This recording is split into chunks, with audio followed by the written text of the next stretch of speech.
শুরুতেই বলে রাখি, অভিযুক্ত এবং অপরাধী এই দুটো কিন্তু সেম বিষয় না। ধরেন পুলিশ একজনকে সন্দেহ করে গ্রেপ্তার করলো, সে ততক্ষণ সে তখন অভিযুক্ত, বা তাকে আমি অপরাধী বলতে পারবো না, তাকে আমি আসামিও বলতে পারবো না। দেন তাকে আমি অপরাধী কখন বলতে পারবো? যখন আদালতে প্রমাণ হবে সে অপরাধটা করছে। মানে কাউকে অপরাধী ঘোষণা করার উপায় হচ্ছে আদালতের রায়। না, আদালত যদি তাকে ঘোষণা করে সে অপরাধী, তাহলে সে অপরাধী। এর আগ পর্যন্ত সে অভিযুক্ত, তাকে কিন্তু অপরাধী বলতে পারবো না।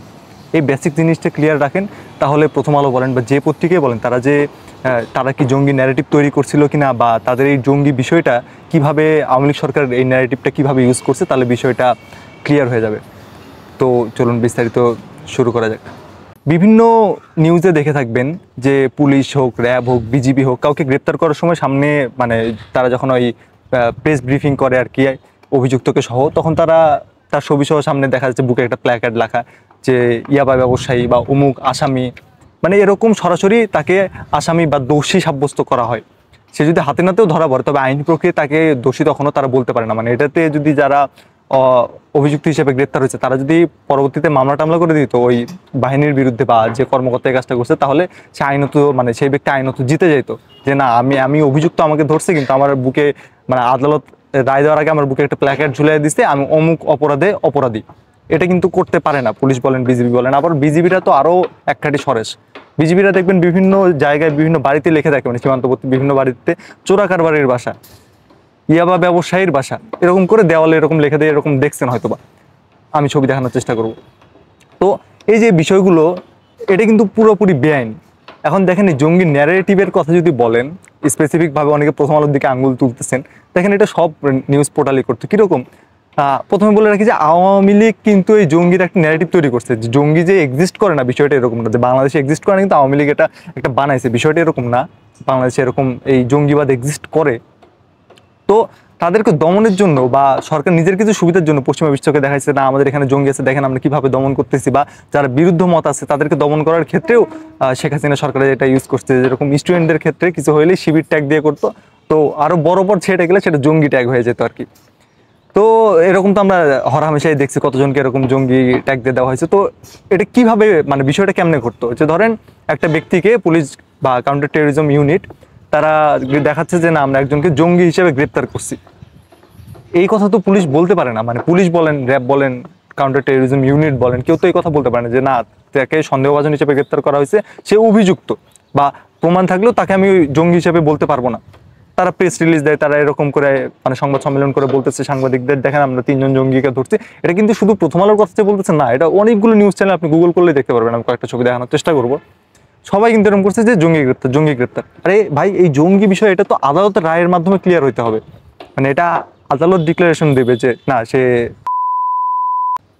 তো কাজে এই জিনিসটা পুলিশের দায়িত্ব না।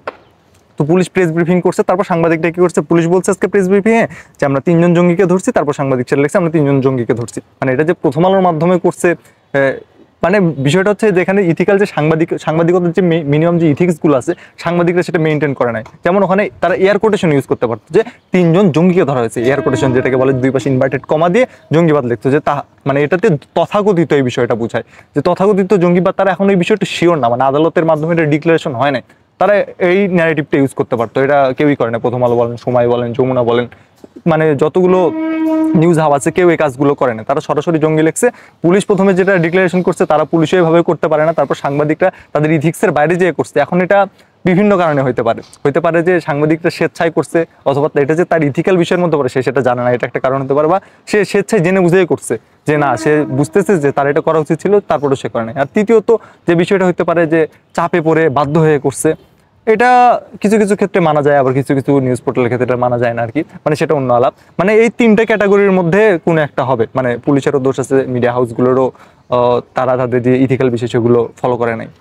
আর অনেকে পার্টিকুলারলি যখন প্রথম আলোর দিকে আঙুলটা ওঠে, প্রথম আলো নিয়ে বিভিন্ন যে কটাক্ষ বলবো না ঠিক, এলিগেশন যেগুলো আর কি, যে এলিগেশনগুলো আছে বেশিরভাগই ধোপে টেকার মতো না, কার সাথে কি মিলাচ্ছি, প্রপার এভিডেন্স বেসড। আমি যদি একটা তথ্য দিই না, প্রথম আলোর অমুক সাংবাদিক এই কাজটা করছিল, অমুক জায়গায় করছে, আমার তো প্রপার একটা প্রমাণ দেওয়া লাগবে আর কি। কোনো প্রুফ ছাড়া আমি জাস্ট ইনফরমেশন দিয়ে গেলাম, এটা ঠিক না। এই সাংবাদিকতাটাও ঠিক না। এই সাংবাদিকতাটাও ভবিষ্যতে আরও বাজে কোনো নজির স্থাপন করার ভালো রকমের একটা চান্স আছে। আর ইন্ডিভিজুয়ালি যদি প্রথম আলোর কথা বলেন, প্রথম আলোর সমালোচনা করার অনেক জায়গা আছে। আমি পার্সোনালিও কিছু জায়গায় ক্রিটিক করি। যেরকম একটা জায়গা হচ্ছে যে এই 5ই আগস্টের পরে যখন হিন্দু ধর্মাবলম্বীদের উপর বা সংখ্যালঘু বলে যদি মানে সংখ্যালঘু বলতে চান তাদের উপর যে বিভিন্ন হামলার ঘটনা ঘটছে, এটা নিয়ে প্রথম আলো বিশেষ একটা প্রতিবেদন বের করছিল সারা বাংলাদেশে কত জায়গায় হামলা হয়েছে, মানে সেই সংখ্যাটা পুরো সারা বাংলাদেশ মিলে প্রতিবেদনটা প্রকাশ করছে। দেখেন এখানে তারা উইথাউট কনটেক্সট প্রকাশ করছে, মানে কনটেক্সট কি 5ই আগস্টের পরে অনেক আওয়ামী লীগ নেতার বাসার উপর হামলা হয়েছে।